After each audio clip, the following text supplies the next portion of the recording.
దీర్ఘకాలిక మొండి వ్యాధులకు మెడినైన్ హోమియోపతి ఆయుర్వేదలో పరిష్కారం. మెడినైన్ అంటే సంపూర్ణ ఆరోగ్యం, పరిపూర్ణ విశ్వాసం. Hello, doctor Dilip Gude here, physician, Yashoda hospital, Somajiguda, Hyderabad.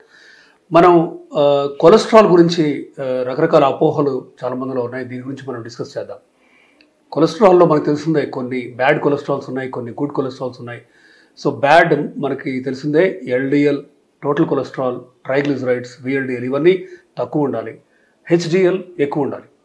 So ఎంత ఎక్కువ ఉండాలి, ఎంత తక్కువ ఉండాలి, వీటి గురించి మనం డిస్కస్ చేద్దాం. ఒక సాధారణంగా మనం చాలామంది ఏం చేస్తూ ఉంటారంటే బ్లడ్ టెస్టులు చేయించుకొని, ఇప్పుడు ఈ మధ్య ఈ డయాగ్నోస్టిక్ సెంటర్స్ చాలా ఎక్కువ అవటం, 80%, 90% డిస్కౌంట్స్ ఇవ్వటం, వీటి వల్ల ఇంటికి వచ్చి మరీ బ్లడ్ టెస్టులు చేస్తున్నారు. వీటిలో లిపిడ్ ప్రొఫైల్ రిపోర్ట్స్ని పేషెంట్సే చూసుకొని, అంటే వేరే రిపోర్ట్స్ని కూడా పక్కనున్న నార్మల్ రేంజ్ చూసుకొని రిఫరెన్స్ రేంజ్ అంటుంటాం. సో వాళ్ళంతా వాళ్ళే they are deciding, okay normal రేంజ్లో ఉందిలే, ఇంకా డాక్టర్ దగ్గరికి వెళ్ళడం ఎందుకు అని.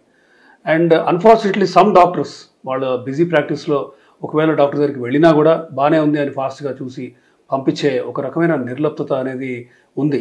So it is unfortunate. ನಾವು ఎందుకు ఎల్డిఎల్ తగ్గించాలి, కొలెస్ట్రాల్ లెవెల్స్ ఎందుకు తక్కువ ఉండాలి?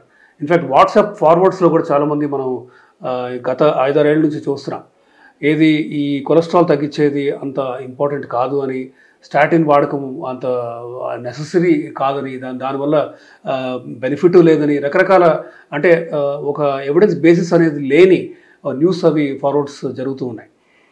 కొన్ని వేల మంది మీద స్టడీస్ చేస్తూ, అంటే అమెరికా కానీ యూరోప్ కానీ గత 15-20 ఏళ్ల నుంచి ఈ కొలెస్ట్రాల్ లోవరింగ్ మెడిసిన్స్, అది రోజువాస్టాటిన్ అవ్వచ్చు, ఎటర్వాస్టాటిన్ అవ్వచ్చు, సింవాస్టాటిన్ కొంచెం ఓల్డ్ తరహా 15 ఏళ్ల క్రితం సింవాస్టాటిన్, లోవాస్టాటిన్ ఇవన్నీ కూడా వాడారు.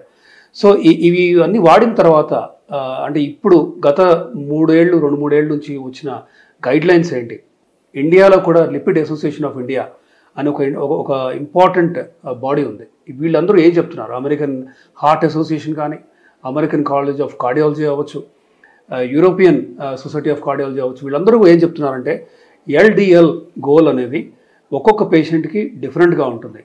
సపోజ్ ఒక హెల్దీ 30 year old, స్మోకింగ్ లేదు, ఆల్కహాల్ లేదు, స్ట్రెస్ లేదు, షుగర్ బీపీ ఏం లేవు, ఇలాంటి ఒక హెల్దీ 30 year oldకి <100 ఎల్డిఎల్ ఉండాలి అని చెప్తున్నారు. షుగర్ అన్కంట్రోల్డ్ ఉంటే <70 ఎల్డిఎల్ ఉండాలి అని చెప్తున్నారు. ఒకసారి స్టెంట్ వేస్తే <70, దెన్ హార్ట్ అటాక్ కనుక వస్తే <50, 2 సార్లు స్టెంట్ వేయాల్సి వస్తే <30 ఎల్డిఎల్ ఉండాలి అని ఈ గోల్స్, ఈ గైడ్లైన్స్ చెప్తున్నాయి. ఎందుకు ఇంత స్ట్రింజెంట్ గోల్స్ అంటే 10 ఏళ్ల క్రితం చూస్తే మీరు ఇన్ఫ్యాక్ట్ 130 కంటే తక్కువ ఉండాలి ఎల్డిఎల్ అన్నారు నార్మల్ పేషెంట్కి. So different subsets of patient పాపులేషన్కి, అది డయాబెటిక్ అవ్వచ్చు, లేదంటే ఇలా అన్కంట్రోల్డ్ షుగర్ కానీ, బాగా సిగరెట్ తాగేవాళ్ళు అవ్వచ్చు, బ్యాక్గ్రౌండ్ హార్ట్ డిసీజ్ తీవ్రంగా ఆల్రెడీ ఉన్నవాళ్ళు అవ్వచ్చు, ఇలా రకరకాల పేషెంట్ పాపులేషన్స్కి డిఫరెంట్ ఎల్డిఎల్ గోల్స్ ఉన్నాయి. ఈ గోల్స్ని మనం రీచ్ అవ్వటం వల్ల మనం ఫ్యూచర్లో వచ్చే హార్ట్ అటాక్స్ని ఆపగలం, ఆర్ హార్ట్ అటాక్ రిస్క్ని మనం తగ్గిస్తున్నాం. అంటే 100% వచ్చే హార్ట్ అటాక్ని మనం 40% తగ్గిస్తున్నాం, ఆర్ 40ని ఇంకా తగ్గించడం, 10-20కి తీసుకురావడం ఇలా. సో తద్వారా ఏం చేస్తున్నాం, మనం ఈ పేషెంట్కి క్వాలిటీ ఆఫ్ లైఫ్ పెంచుతున్నాం, లైఫ్ ఎక్స్పెక్టెన్సీ ఇన్ జనరల్ మనం ఇంప్రూవ్ చేస్తున్నాం, లైఫ్ స్పాన్నే పెంచుతున్నాం. So cholesterol lowering, suppose already నేను మ్యాక్సిమం కొలెస్ట్రాల్ లోవరింగ్ మందు వాడుతున్నాను, ఫర్ ఎగ్జాంపుల్ 20 mg రోజువాస్టాటిన్ మీరు వేసుకుంటున్నారు, మీ ఎల్డిఎల్ ఈ స్టిల్ 100 ఆర్ మోర్, అంటే అంతకుముందు 160 ఉండే ఎల్డిఎల్ ఇప్పుడు 100 ఉంది. కానీ 100 సరిపోదు. మీరు డయాబెటిక్ అయి, అన్కంట్రోల్ డయాబెటిక్ అయి, సిగరెట్ తాగే వాళ్ళు అయితే మీకు 70 కంటే తక్కువ ఎల్డిఎల్ ఉండాలి. సో ఈ గోల్స్ ఊరికే వచ్చిన, అంటే ఎవరో ఆర్బిటరీగా పెట్టిన గోల్ కాదు. కొన్ని వేల మంది మీద స్టడీస్ జరిగి లెవెల్ 1A అంటే హయ్యెస్ట్ క్లాస్ ఆఫ్ ఎవిడెన్స్ ఉన్నప్పుడు ఈ గైడ్లైన్ అనేది వస్తుంది. సో ఇంటర్నేషనల్గా ఇంతటి important bodies, governmental bodies like ACC, AHA, ESC అవ్వచ్చు, మన ఎల్ఏఐ అవ్వచ్చు, ఇండియన్ సొసైటీ ఆఫ్ కార్డియాలజీ అవ్వచ్చు, సో వీళ్ళందరూ, కార్డియాలజీ సొసైటీ ఆఫ్ ఇండియా కానీ, వీళ్ళందరూ చెప్పేది ఏంటంటే ఎల్డిఎల్ గోల్స్ని స్ట్రింజెంట్గా ఫాలో అవ్వాలి, అమలు పరచాలి. సో ఇది అందరి బాధ్యత, నాట్ జస్ట్ కార్డియాలజిస్ట్ బాధ్యత, ఫిజిషియన్ అవ్వచ్చు, డయాబెటాలజిస్ట్ కానీ అందరం we have to look at each lipid profile parameter and bring down తద్వారా అంటే ఈ పేషెంట్కు ఉన్న రిస్క్ ఫ్యాక్టర్స్ని మనం పరిగణనలో తీసుకొని ఎంత ఎల్డిఎల్ తగ్గించాలనేది మనం చూడాలి. సో ఆల్రెడీ మ్యాక్సిమలీ టాలరేటెడ్ స్టాటిన్ అంటాం, అంటే డోజోస్టాటిన్ 40 mg మీద ఉండి అటోరోస్టాటిన్ 80 mg మీద ఉండి కూడా మీకు సరైన ఎల్డిఎల్ గోల్ రాలేదనుకోండి, దెన్ కొత్తగా వేరే classes of lipid lowering classes అందుబాటులో ఉన్నాయి. ఏంటవి? So bempedoic acid, then ezetimibe, then ఒక very important class PCSK9 inhibitors. Okay, evolocumab, alirocumab లాంటి PCSK9 ఇన్హిబిటర్స్. ఇన్ఫ్యాక్ట్ ఇండియాలో ఇవోలుకిమాబ్ అనేది ఒక 2 ఏళ్ళ నుంచి ఉంది మార్కెట్లో. ఇది 2 వారాలకు ఒకసారి 6 నెలలకు 2 సార్లు చొప్పున మనం తీసుకుంటూ ఉండాలి. ఇంజెక్షన్ రూపంలో ఉంటుంది, సబ్క్యూటేనియస్ చర్మంలో తీసుకోవాలి. కొత్తగా గత 6 months నుంచి ఇన్ఫ్యాక్ట్ ఇండియాలో అందుబాటులోకి ఉంది. అమెరికా, యూరోప్లో ఆల్రెడీ ఒక 4-5 years నుంచి ఇవి వాడుతున్నారు. ఏంటది అంటే ఇంక్లిసిరాన్. ఇది సంవత్సరానికి 2 సార్లు తీసుకోవాల్సిన ఇంజెక్షన్.